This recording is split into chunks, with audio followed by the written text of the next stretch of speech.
Welcome back to our channel Manakkar Asiriyar. இன்றைக்கி இந்த video நம்ம என்னோட பார்க்க போகிறோம்னு பார்த்தீங்கன்னா 12th ஸ்டாண்டர்ட் அக்கௌண்டன்சி பப்ளிக் எக்ஸாமினேஷனுக்கான ஒரிஜினல் கொஷின் பேப்பர் தான் பார்க்க போகிறோம். ஸோ அது பார்க்குறதுக்கு முன்னாடி Manakkar Asiriyar YouTube channel subscribe பண்ணிக்கோங்க, வீடியோ ஃப்ரெண்ட்ஸுக்கு ஃபார்வர்ட் பண்ணிட்டு பாருங்கள். ஸோ எக்ஸாம் போகிறதுக்கு முன்னாடி இந்த கொஷின் பேப்பர் கூட 1 மார்க்கு 2 மார்க்கு 3 மார்க்கு 5 மார்க் எல்லாம் ரிவைஸ் பண்ணிக்கோங்க. ஸோ ஆன்சர் கீ 1 by 1 பார்க்கலாம். ஸோ ஃபர்ஸ்ட் 1 மார்க்கு கரெக்டான ஆன்சர், நிலை அறிக்கை பொதுவாக வியாபாரத்தில் கண்டறிய தயாரிக்கப்படுகிறது அப்படின்னு கேட்டிருக்காங்க. ஸோ அப்போ இதுக்கு கரெக்டான ஆன்சர் வந்து பார்த்தீங்கன்னா ஆப்ஷன் சி, அதாவது முதல்னு வந்து பார்த்தீங்கன்னா சொல்லுவோம்.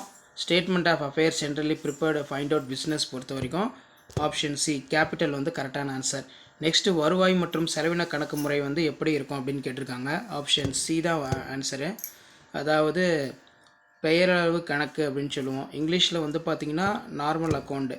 இந்த 1 மார்க்லாம் படிச்சுக்கோங்க, கண்டிப்பாக 1 மார்க் கேட்பாங்க. இறுதி முதல் மற்றும் எடுப்பு கூடுதலாக முதல், அதுக்கு வந்து கரெக்டான ஆன்சர் வந்து ஆப்ஷன் டி வந்து மென்ஷன் பண்ணியிருக்காங்க. சரிபார்க்கப்பட்ட இறுதி முதல், இங்கிலீஷில் வந்து பார்த்திங்கன்னா அட்ஜஸ்ட் க்ளோசிங் கேபிட்டல் வந்து பார்த்திங்கன்னா கரெக்டான ஆன்சர். ஸோ இதுவும் வந்து பார்த்தீங்கன்னா நல்லா படித்து வச்சுக்கோங்க.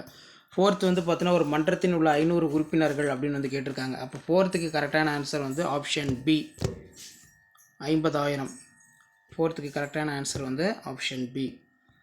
நெக்ஸ்ட்டு வந்து ஃபிஃப்த்து கூட்டாளிகளுக்கிடையே கூட்டாண்மை ஒப்பந்தம் இல்லாத போது வட்டி வந்து எப்படி இருக்கும் அப்படின்னு கேட்டிருக்காங்க.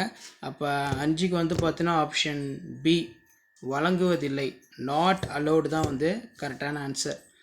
வேறுபட்ட ஒன்றை தேர்ந்தெடுத்துள்ளதுக்கு அப்படின்னு கேட்டிருக்காங்க. அப்போ 6த்துக்கான கரெக்டான ஆன்சர் வந்து ஆப்ஷன் ஏ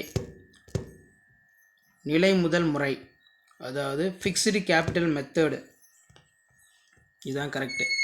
அடுத்து 7th கொஸ்டின், நிலை முதல் முறையில் கூட்டாளிகளுக்கான ஊதியம் எந்த வகை கணக்கில் வருது அப்படின்னா, அப்போ 7வதுக்கான கரெக்டான விடை வந்து ஆப்ஷன் சி கரண்ட் அக்கௌண்ட்னு சொல்லுவோம். நடப்பு கணக்கு, கரண்ட் அக்கௌண்ட். கூட்டாளியின் புதிய லாப பகிர்வை விட பழைய லாப பகிர்வு, ஓல்டு ப்ராஃபிட் ஷேரிங் ரேஷியோ மோர் தென் நியூ ப்ராஃபிட் ஷேரிங் அப்படின்னு கேட்டிருக்காங்க. அப்போ 8க்கு வந்து கரெக்டான ஆன்சர் வந்து பார்த்தோன்னா ஆப்ஷன் சி தியாக விகிதம், சாக்ரிஃபைங் ரேஷியோ. நெக்ஸ்ட்டு 9th பாருங்கள், சொத்துக்கள் வாங்க பங்குகள் வெளியின் போது வரவு வைக்கப்படும் கணக்கு எந்த கணக்கு? 9 வந்து பார்த்திங்கன்னா ஆப்ஷன் டின்னு வந்து பார்த்தீங்கன்னா சொல்லலாம், பங்கு முதல் கணக்கு. ஸோ அப்போ ஷேர் கேபிட்டல் அக்கௌண்ட் அப்படின்னு வந்து பார்த்தீங்கன்னா நம்ம சொல்லுவோம். நெக்ஸ்ட்டு வந்து 10th, நிர்ம கலைப்பின் போது மட்டுமே அழைக்கப்படக்கூடிய பங்கு முதலின் இவ்வாறு அழைக்கப்படுகிறது அப்படின்னு சொல்லியிருக்காங்க. அப்போ 10வதுக்கு கரெக்டானது வந்து பார்த்தீங்கன்னா காப்பு முதல், ரிசர்வ் கேபிட்டல். 11வது கொஷின், இதுக்கு கரெக்டான ஆன்சர் வந்து ஆப்ஷன் சி 3000 தான் வந்து கரெக்டான ஆன்சர். அடுத்து நிதிநிலை அறிக்கை வெளிக்காட்டாதது என்ன? 12வது கொஷின் தான் கரெக்டான ஆன்சர், ஆப்ஷன் பி பணம் சாரா தகவல்கள், நான் மானிட்ரி டேட்டா.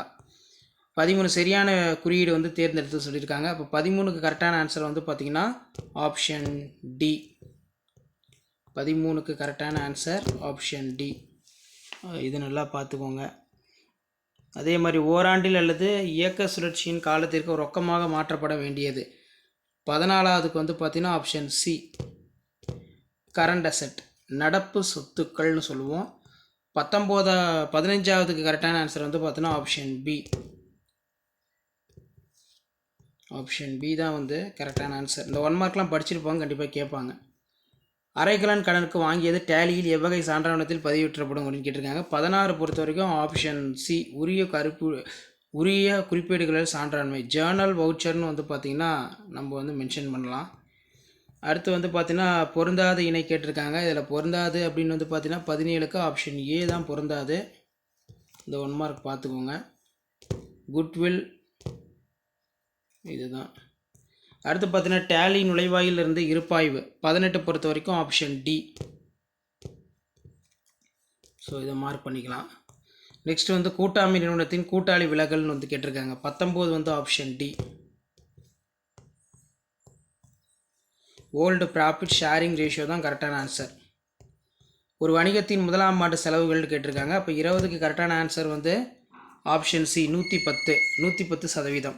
ஸோ இதில் கூடிய 2 மார்க் சம்மு, 3 மார்க் சம்மு, 5 மார்க் சம்மெல்லாம் பார்த்துக்கோங்க. சிறிய அளவிய தனியார் வணிகம் மற்றும் கூட்டாண்மை நிறுவனங்களுக்கு பொருந்தக்கூடிய கணக்கு முறை என்ன? அதே மாதிரி give the 4 examples of revenue receipt in non profit organisation, தன்னுருவாக்க நற்பெயர் வந்து என்ன? பின்வரும் விவரங்களுக்கு வந்து பார்த்திங்கன்னா சம் வந்து சால்வ் பண்ண சொல்லியிருக்காங்க. ஸோ கண்டிப்பாக இதெல்லாம் நல்லா பார்த்துக்கோங்க. டேலி ERP 9 இன் 5 கணக்கியல் அறிக்கைகள், அதே மாதிரி நீர்மைத்தன்மை என்பது என்ன, நீர்மைத்தன்மை வீதங்கள் வந்து பார்த்தோன்னா கேட்டிருக்காங்க. 3 மார்க் கொஷின் வந்து இருக்குது. ஸோ 3 மார்க் கொஷின் பார்த்துக்கோங்க. சம்ஸ் எல்லாம் நல்லா வெல் ப்ராக்டிஸ் பண்ணிக்கோங்க.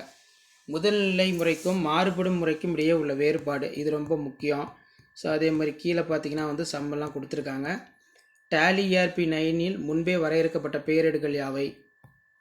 5 மார்க் வந்து 7 × 5 35. இதில் இருக்கக்கூடிய 5 மார்க் சம்மு தியரி நல்லா பார்த்துக்கோங்க. சம்முக்கு எந்த அளவுக்கு முக்கியத்துவம் கொடுக்குறீங்களோ அதே மாதிரி தியரிக்கும் அந்த முக்கியத்துவம் கொடுங்க, ரொம்ப ரொம்ப முக்கியம். ஸோ தியரி சில டைம் வந்து நம்ம தியரி வந்து அதிகமான கொஷின் வந்து கேட்பாங்க. ஸோ அந்த அப்டேட்லாம் வரணும்னா சேனலை சப்ஸ்கிரைப் பண்ணுங்கள், வீடியோ ஃப்ரெண்ட்ஸுக்கு ஃபார்வர்ட் பண்ணுங்கள். இதான் 12th ஸ்டாண்டர்ட் அக்கௌண்டன்சி பப்ளிக் எக்ஸாமினேஷனுக்கான original question paper.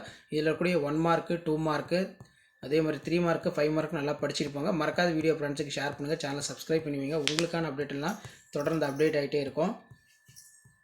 12th standard accountancy public எக்ஸாமினேஷனுக்கான original question paper plus answer கீயும் வந்து பார்த்தோன்னா இதோட அட்டாச் பண்ணியிருக்கேன். இதை நல்லா தரவாக பார்த்துருப்போங்க. ப்ரீவியஸ் இயர் கொஷின் பேப்பர் கண்டிப்பாக இதில் 1 or 2 கொஷின்ஸ் வந்து கண்டிப்பாக உங்களுக்கு ரிப்பீட் ஆகும். ஸோ வீடியோ இம்பார்ட்டன் வீடியோக்கு ஒரு லைக் கொடுங்க, முடிஞ்ச வரைக்கும் இந்த வீடியோ ஃப்ரெண்ட்ஸுக்கு ஷேர் பண்ணிட்டு பாருங்கள். ஸோ சம்லாம் என்னென்ன பேட்டர்னில் வந்து கொடுத்துருக்காங்க அப்படின்னு வந்து பாருங்கள். இப்படி தான் வந்து பார்த்தீங்கன்னா பப்ளிக் எக்ஸாம் பேப்பரேஷன் கேம்பில் வேல்யூஷன் ப்ராசஸ் எல்லாமே இருக்கும். ஸோ கீ ஆன்சர் வந்து பார்த்தீங்கன்னா கீழே இருக்குது. ஸோ கண்டிப்பாக இந்த கொஷின் பேப்பரில் இருக்கக்கூடிய சம்மு தியரி எல்லாம் நல்லா படித்து எழுதிட்டு போங்க. உங்களுக்கான அப்டேட் அடுத்தடுத்து இது வந்துகிட்டே இருக்கும். டேலி ERP 9 பொதுவாக பயன்படுத்தப்படும் சான்று ஆவணங்களுடைய வகைகளை குறிப்பிடு. ஸோ மேலே நம்ம பார்த்த கொஷின் பேப்பருக்கான கவர்மெண்ட்டோட அஃபிஷியல் கீ ஆன்சர் இருக்குது. 1 மார்க் பொறுத்த வரைக்கும் 20 1 மார்க்கான கீ ஆன்சர் இருக்குது. ஒரு டைம் வெரிஃபை பண்ணி செக் பண்ணிக்கோங்க. இன்கம்ப்ளீட் ரெக்கார்டு சிங்கிள் என்ட்ரி அப்படின்னா என்ன அர்த்தம்? And accounting records are not strictly for maintained according to the double entry system. These records are called incomplete accounting record. So இப்படி தான் வந்து மார்க் ரெண்டாவது கொஷனுக்கு வந்து எனி 4 பாயிண்ட் இருந்தால் போதும் மார்க் கொடுத்துருவாங்க. ஸோ எப்படிலாம் சம் வந்து சால்வ் பண்ணால் எப்படிலாம் ஸ்டெப் மார்க் கொடுக்குறாங்கன்னு சொல்லி இந்த ஆன்சர் கீயை ஒரு கிளான்ஸ் பார்த்துக்கோங்க. கண்டிப்பாக வீடியோ யூஸ்ஃபுல்லாக இருந்தால் உங்கள் ஃப்ரெண்ட்ஸுக்கு ஷேர் பண்ணிட்டு பாருங்கள். இந்த மாதிரி தான் பப்ளிக் எக்ஸாம் பேப்பரேஷன் கேம்பில் 12th account staff public exam preparation கேம்பில் வேல்யூஷன் பண்ணுவாங்க. ஸோ கீ ஆன்சர் ரொம்ப முக்கியம். ஸோ கீ ஆன்சரை உங்களுடைய நோட்ஸில் ஹிண்ட் மாதிரி எடுத்து வச்சுக்கோங்க. தியரி ஆகட்டும் அதே மாதிரி சம் ஆகட்டும் எப்படி ஸ்டெப் மார்க் வந்து கொடுக்குறாங்கன்னு சொல்லி ஜஸ்ட் நீங்கள் அனலைஸ் பண்ணுறதுக்கும் அண்டர்ஸ்டாண்ட் பண்ணுறதுக்கும் இந்த கீ ஆன்சர்லாம் ரொம்ப ரொம்ப யூஸ்ஃபுல்லாக இருக்கும். ஸோ மறக்காத வீடியோ ஃப்ரெண்ட்ஸுக்கு ஷேர் பண்ணுங்கள், சேனலை சப்ஸ்கிரைப் பண்ணுங்கள். அடுத்தடுத்து நிறைய கீ ஆன்சர் இருக்குது. 12th அக்கௌண்ட்ஸு பேப்பர் ப்ரெசன்டேஷன் வீடியோவும் இருக்குது. அந்த வீடியோலாம் உங்களுக்கு நோட்டிஃபிகேஷன் வந்தால் சேனலை சப்ஸ்கிரைப் பண்ணிக்கோங்க, வீடியோ ஃப்ரெண்ட்ஸுக்கு ஃபார்வர்ட் பண்ணிட்டு பாருங்கள். ஸோ அடுத்தடுத்து அப்டேட்டு 1 by 1 உங்களுக்கு அப்டேட் ஆகிட்டு இருக்கும். இது இங்கிலீஷ் மீடியத்துக்கான ஃபுல் கீ ஆன்சர் தான். இந்த கீ ஆன்சர்லேயே உங்களுக்கு தெரியும் இப்படி வந்து சம் வந்து சால்வ் பண்ணுறாங்க, என்ன மாதிரி மெத்தடு என்ன மாதிரி பேட்டர்னு அப்படின்னு சொல்லி ஜஸ்ட் நீங்கள் அனலைஸ் பண்ணுறதுக்கும் அண்டர்ஸ்டாண்ட் பண்ணுறதுக்கும் வீடியோ ரொம்ப ரொம்ப யூஸ்ஃபுல்லாக இருக்கும். ஸோ இந்த கீ ஆன்சர் நல்லா பார்த்து வச்சுக்கோங்க. 5 மார்க் எப்படி மார்க் கொடுத்துருக்காங்கன்னு பார்த்துக்கோங்க. ஸோ முடிஞ்ச வரைக்கும் வீடியோ ஃப்ரெண்ட்ஸுக்கு ஷேர் பண்ணிட்டு பாருங்கள், சேனலை சப்ஸ்கிரைப் பண்ணி வைங்க. இதான் 12th அக்கௌண்ட்ஸ் பப்ளிக் எக்ஸாமினேஷனுக்கான ஒரிஜினல் கொஷின் பேப்பர். ஸோ அதே மாதிரி டிஜியோட அஃபிஷியல் கவர்மெண்ட்டு இதில் பார்த்தீங்கன்னா receipt voucher, payment voucher, contra voucher, purchase voucher, sales voucher, journal voucher இதெல்லாம் எழுதுனா 5 மார்க் வந்து கொடுக்க சொல்லியிருக்காங்க. ஸோ அதே மாதிரி தமிழ் மீடியத்துக்கான கீ ஆன்சர் வந்து பார்த்தீங்கன்னா இருக்குது. மேலே இங்கிலீஷ் மீடியம் பார்த்தோம், இது வந்து தமிழ் மீடியம். ஸோ தமிழ் மீடியத்துக்கான கீ ஆன்சரில் எப்படி வந்து பப்ளிக் எக்ஸாம் பேப்பரேஷன் கேம்பில் வேல்யூஷன் பண்ணும்போது மார்க் அலாட்மெண்ட் வந்து கொடுக்குறாங்கன்னு சொல்லி அதுக்கான பேட்டர்னும் இருக்குது. ஸோ இதையும் வந்து நல்லா தரவாக பார்த்துருப்போங்க. ஸோ கண்டிப்பாக வீடியோலாம் யூஸ்ஃபுல்லாக இருந்தால் ஃப்ரெண்ட்ஸுக்கு ஷேர் பண்ணுங்கள். மாணக்கராசி யூடியூப் சப்ஸ்கிரைப் பண்ணுங்கள். இதான் 12th ஸ்டாண்டர்ட் அக்கௌண்டன்சி பப்ளிக் எக்ஸாமினேஷனுக்கான ஒரிஜினல் கொஷின் பேப்பர் ப்ளஸ் கவர்மெண்ட்டோட கீ ஆன்சர். இந்த கீ ஆன்சர் பார்க்கும்போதே உங்களுக்கு ஒரு ஐடியா கிடைக்கும் எப்படி வந்து பார்த்தீங்கன்னா 12th accounts public exam paper valuation கேம்பில் வேல்யூஷன் ப்ராசஸ் எல்லாமே நடக்குது அப்படின்னு சொல்லி ஜஸ்ட் நீங்கள் அனலைஸ் பண்ணுறதுக்கும் அண்டர்ஸ்டாண்ட் பண்ணுறதுக்கும் யூஸ்ஃபுல்லாக இருக்கும். ஸோ வீடியோ யூஸ்ஃபுல்லாக இருந்தால் உங்கள் ஃப்ரெண்ட்ஸுக்கு ஷேர் பண்ணுங்கள். அடுத்தடுத்து அக்கௌண்ட்ஸ்க்கான paper presentation video important questions எல்லாம் 1 by 1 அப்டேட் பண்ணுவேன். ஸோ அந்த அப்டேட்லாம் வரணும்னா மறக்காம சேனலை சப்ஸ்கிரைப் பண்ணிடுங்க. கீழே ஒரு பெல் ஐக்கானை மட்டும் ப்ரெஸ் பண்ணி ஆல் வித் சப்போர்ட் பண்ணுங்கள். ஸோ உங்களுக்கான அப்டேட் வந்து அடுத்தடுத்து தொடர்ந்து அப்டேட் ஆகிட்டே இருக்கும். ஸோ அந்த அப்டேட்டில் நீங்கள் பார்க்கணுன்னா தொடர்ந்து நம்ம சேனலை சப்ஸ்கிரைப் பண்ணி ஃபாலோ பண்ணிட்டு வாங்க. நம்மளுடைய வாட்ஸ்அப் குரூப் எல்லாரும் லிங்க் கீழே டிஸ்கிரிப்ஷனில் இருக்குது. ஸோ அதுலேயும் போய் பாருங்கள், ஒரு ஐடியா கிடைக்கும். ஸோ இதை மட்டும் நல்லா தரவாக பார்த்துருப்போங்க. Previous year question paper plus key answer வந்து எப்படி வந்து ஃப்ரேம் பண்ணியிருக்காங்க, இது ரெண்டும் வந்து உங்களுக்கு தெரிஞ்சாலும் போதும் நல்ல மார்க் ஸ்கோர் பண்ணலாம். நன்றி.